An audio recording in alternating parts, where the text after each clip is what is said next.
Hello, this is Paulo Arias with International Relocation Partner, and every week we're trying to bring new information. We're trying to interview expats and people who is living what you wanna live. You wanna live as an expat. You wanna perhaps live in Mexico or Costa Rica, and we learned over the years of servicing the expat community and and those customers who are looking to move abroad that a lot of people overestimate living abroad. This is why we have here today with me Lara. Lara McCloud, she's an expat. She decided to live this adventure, and she is now currently living in Mexico. And we want to learn from her experience. Hey, Lara, say hi, introduce yourself, and tell us a little bit about your story, your background. Okay, so basically, my journey living abroad actually started in 2011 when I had the opportunity to study abroad in Dubai. And so after that, I kind of fell in love with living abroad. And so I was unhappy the whole time. I couldn't find a job there, so I had to come back home to Cincinnati. And a friend that I met studying abroad, when she moved back home, she moved back to California. She moved back to the US from Dubai. And so I quit my job. I drove across the country from Ohio to California to be with her. But I didn't realize how expensive it was. So I had like 2 Ohio pennies to save together. I had 2 Ohio pennies saved, and that did not last long in California. And to be honest, me being from Ohio, I didn't know that California and Mexico were like this. Like, I didn't know. So I had another friend from Ohio. She taught English in Madrid, so she's fluent in Spanish. And she came down to a city called Tijuana, Mexico, to teach a corporate training. And that was only a couple hours from where I was in California. So I just drove down, stayed with her, explored the place. I didn't have a job at that time. So I was like, okay, I can just rent something from Airbnb and then look for a job in San Diego. When the time comes, I'll land something in San Diego. I found a really cheap Airbnb. I had a room in a mansion, 7 bedrooms, bathroom, Wow. $200 a month. I have my own room, own bathroom. I live with a Mexican family, so I was fully immersed. And then there was a baby there. She was like 10 months when I got there. She's like now. So I'm like her adopted aunt. Like, she doesn't know that I'm like she knows that I'm American, but like since I've known her since a baby, like I'm really like her aunt. So I had a full cultural immersion. Although I didn't really speak Spanish like the first 2 years because I wasn't working in Mexico. I eventually landed a position at a maquiladora, and they were paying for my Spanish.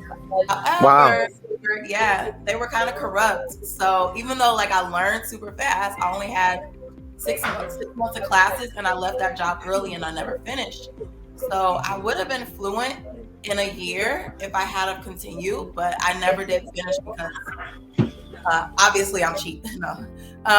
But now, after not having anyone paying for the class, I just never finished. I do take classes now, but now I only take an hour, and it's kind of like my unpaid psychologist, and I'm just like, oh, like we had a party and blah, blah, blah. And I'm speaking in Spanish, and he corrects me when I'm wrong, but it's not like I'm formally studying like 5 hours a week like I was when I was working for the maquiladora. So that's my journey, and I'm actually in Monterrey, Mexico right now. I was in Tijuana on and off for 5 years, and I've been in Monterrey 1 year.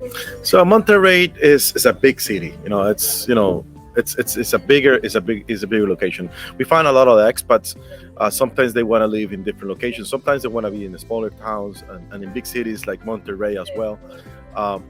Now, do you have any like cultural shock, or do you face something that will make you think, this is not for everybody? And your background is different. So you live in Dubai. You have like this expat experience on adjusting to places. I do imagine this might be easier for you, but for others who are listening, do you think it could be cultural shock, or was it your experience in Mexico? Well, I guarantee you, if you're in another country, there's going to be culture shock. It depends on the person's lifestyle and what they want, what makes them happy. So I never really experienced culture shock in Tijuana because I live 20 minutes from the border. So I spent a lot of time. My whole social life was in San Diego and Orange County, and I really just slept in Tijuana. So at that time, most of the time, I really didn't have much of a culture shock because I was close to the border. Everybody speaks English there. There's a whole bunch of gringos. There's a whole bunch of Mexican Americans. They call them Chicanos for the non-Spanish speakers. But it was like Tijuana was like mini San Diego of Mexico. Like, you know, they had vegan restaurants, they had surfing, like it was very liberal there. So I really didn't have much culture shock in Tijuana the whole time I was there, except a problem that I'm having now is the house that I lived in, they didn't have heat. And so it was fine when I worked outside of the house. They didn't have heat or AC. They didn't have climas.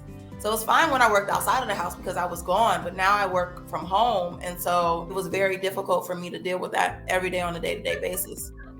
And I'm honestly having the same issue now, even though I do have clima, where like where I live now, it's not like the fancy, like I'm not in San Pedro Garcia, which is the richest city in Latin America, but I am in Monterrey. Like everyone that I live with, like I live with dentists, like in my complex, there's dentists, there's an orchestra player, doctors, people in IT. So everybody here is educated. So this is like, you know, the suburb. Middle upper. Yeah, this is like the cream of the crop. And so, but there's things like in the gym, we don't have clima there.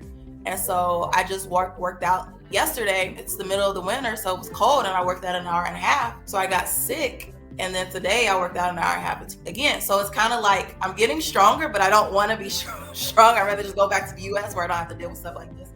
But I would say there's going to be culture shock wherever you go. If you leave the US or whatever country you're leaving, there's going to be culture shock. Now, you know, I think that's, you know, not a nice thing to embrace, but let's leave that for the end. We want to know, you know, what is the good part of living abroad? What is your best experience, and what was the richest part of enjoying or living abroad? And just for the listeners and our audience, for how long all this entire process is it? For how many years? So we all understand.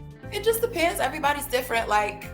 And I feel like living abroad is best for those die-hard expats. Like we had talked a little bit before our interview, and you told me there are people that want to leave, that they want to stay, and there are people that want to leave.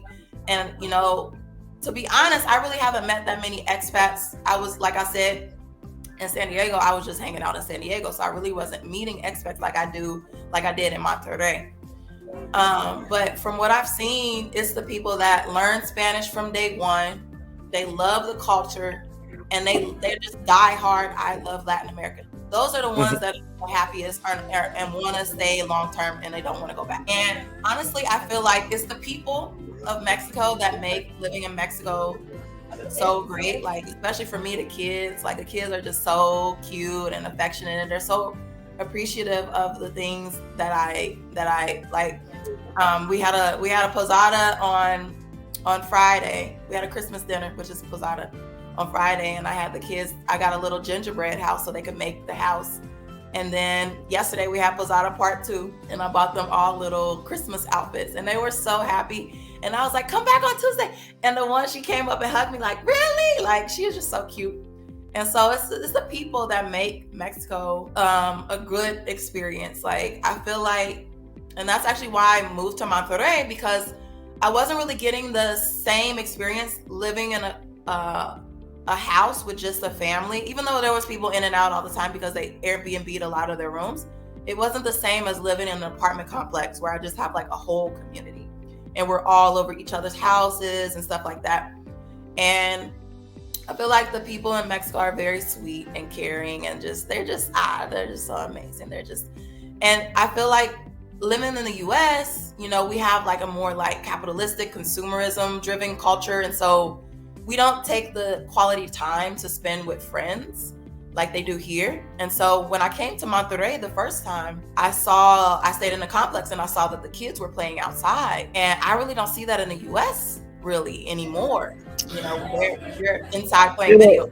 So I always say you have a good point. And now just thinking about it, it's like it seems like in Latin America there is like a bigger sense of community or family. Like it's like I remember, like if I go, let's say I'm making a big purchase in Latin America in general, like you're buying a house or you're buying a car, usually you see the entire family, like 4 or 5 people going to buy the car or going to buy, like those things. You see this in Latin America. So it's a more sense of community or family, while in the US, and I used to live in the US almost a decade, and everybody's doing their own business. It's like you're doing your own thing, and we are all busy trying to be successful, trying to grow, trying to make more money, try to keep the rhythm, to buy the next thing. So everybody, getting together with your friends, you need to coordinate with like a month, because otherwise everybody's so busy with their own thing. It's just my trying to make sense of it, but it's just like it seems like it's like that. Like in the US, it may be everybody's in their own little thing, versus in Latin America, it's like we play soccer. The kids and everybody plays soccer's on the street like daily, every afternoon. You can see that more often. Why is that? I don't know. So you would say the people is one of the greatest things of living abroad and learning from the people. Yeah, speaking of which, when I came to Tijuana, I didn't know anyone. And when I came to Monterrey, I didn't know anyone. Like, I was completely alone.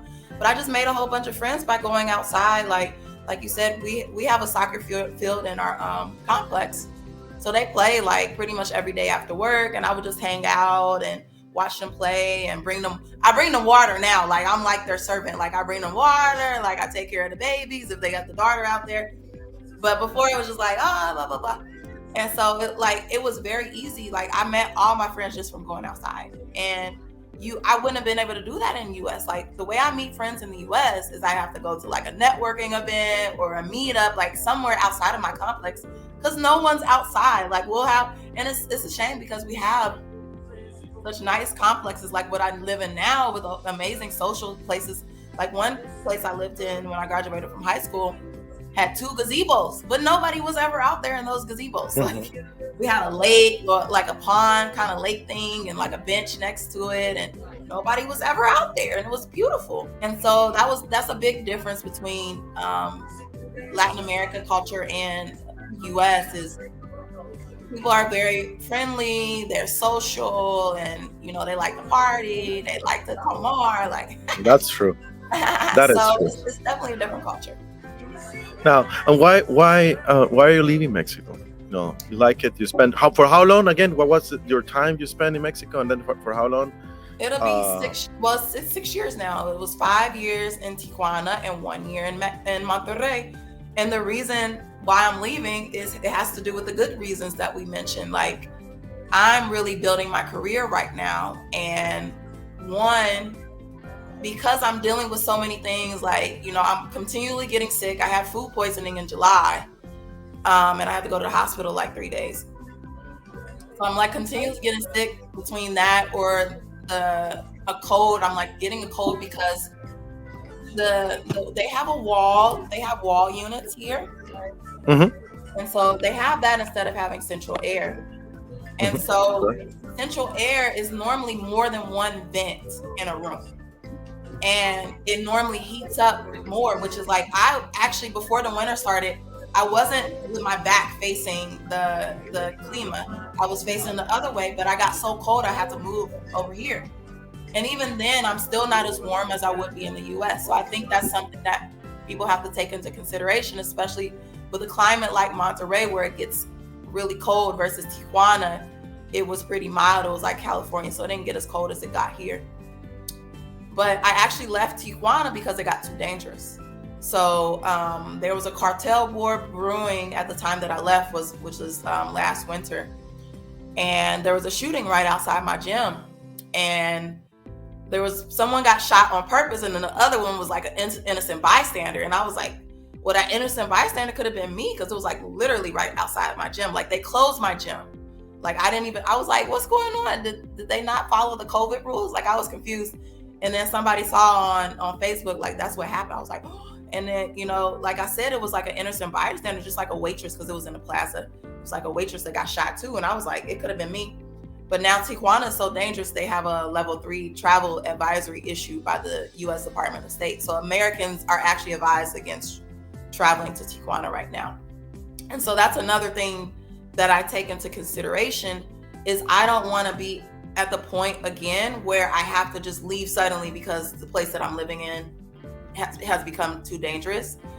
And I feel like that can still happen in Monterrey, even though, like I said, it has San Pedro Garza Garcia, which is the richest suburb in Latin America, and they have some kind of protection there, but it can always get back dangerous. And so that's something that I have to take into consideration, because I was actually planning on buying a house before I came here. Planning on buying a house in Monterrey. But after leaving suddenly and just a whole bunch of other stuff that we don't even have time to go over, I just realized it would be better for me to go back to the US. One reason is because I'm a business owner and I already have enough stress building my business that I can't also take the stress of culture shock. Like I'm literally losing my mind trying to do both. And I am grateful that I speak Spanish because that took a lot of stress away, because now I can just go anywhere I want and be fine. Like if I get lost, I can communicate, versus when I first was in Tijuana, I got lost all the time and I only knew how to say straight, left, and right. And so people would give me the instructions. They'd be like, and I'd be like, and I had no idea what they said or where I need to go. And I'd be just like driving in circles for like 30 minutes or an hour. So I can travel, I can go to the airport and say, oh, what gate is this? We went to Playa del Carmen. I was like, oh, well, I don't see I don't see the number of the gate. And they were like, just wait. And so it takes off a lot of stress because I can communicate in case of emergency.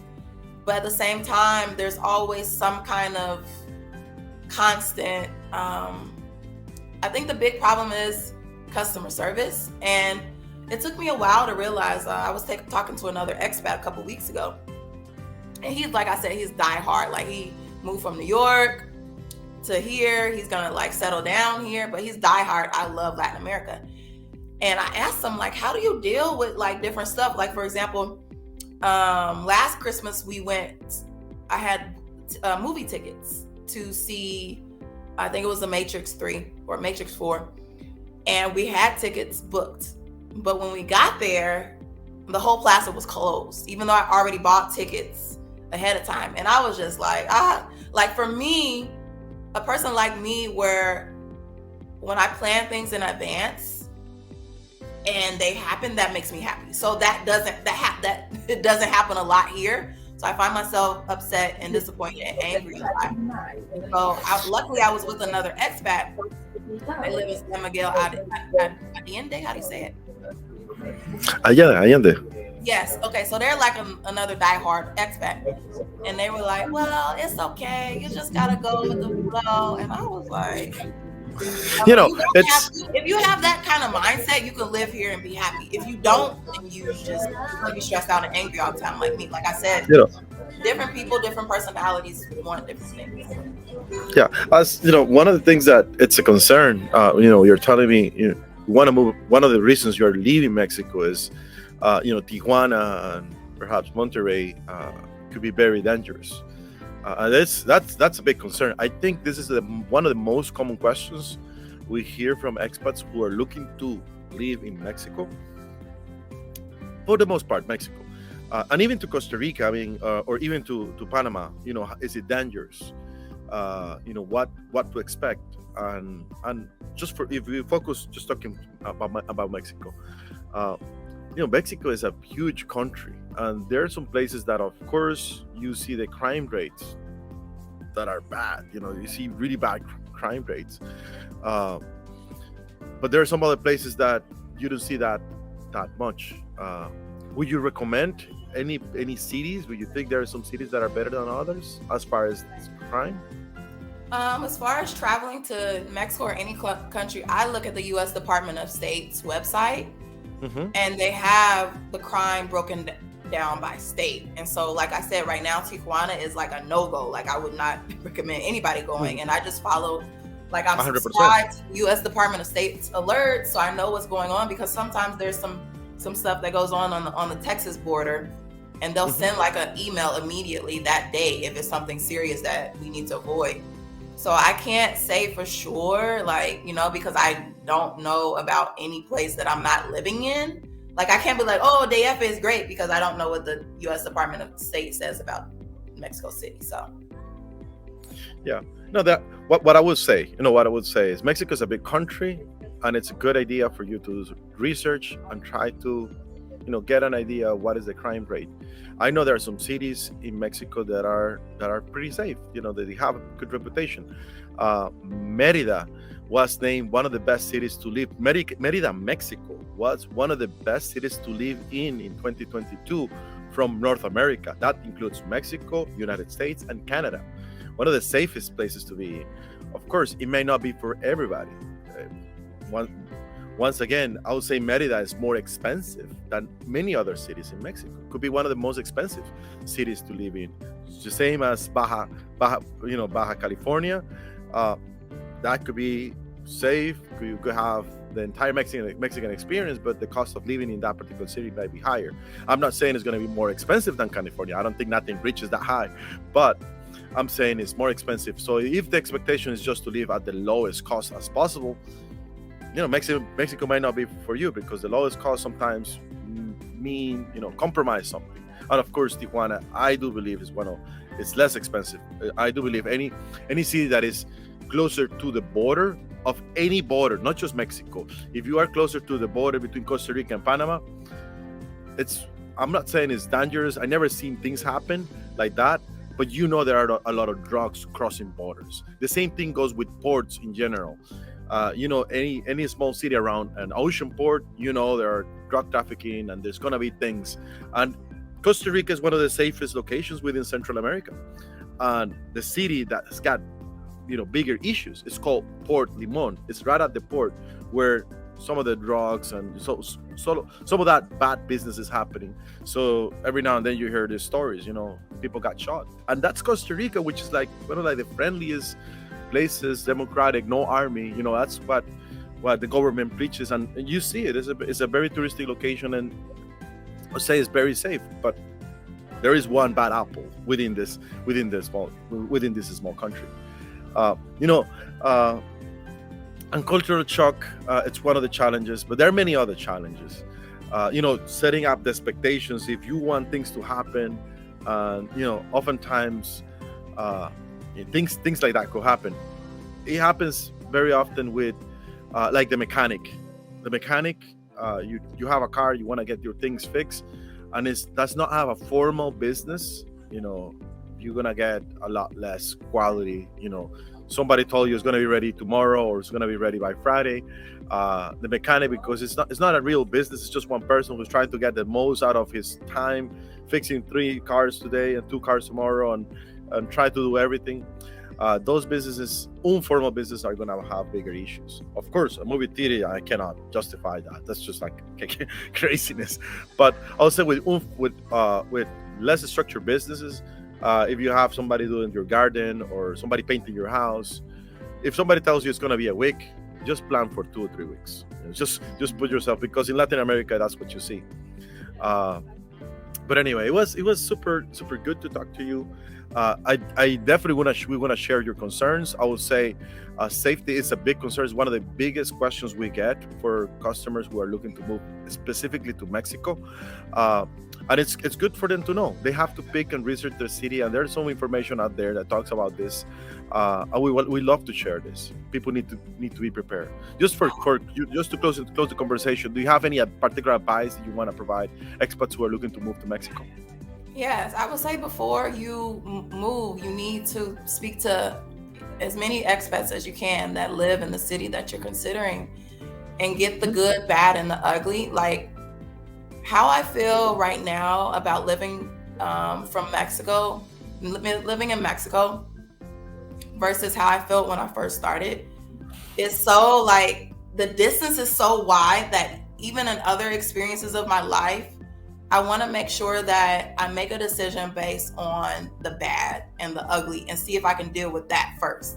Because I feel like, of course, when things are going good, then, oh yeah, I love this place. But when things start going bad, so that's the type of questions I would ask somebody if I was anywhere. Like, I'm moving to the US and I'm hearing things about New York, and I'm like, I don't even know if I want to visit New York. Like, just like you have to talk to the locals and see the things that they've gone through, and see if you're willing to go through those things as well.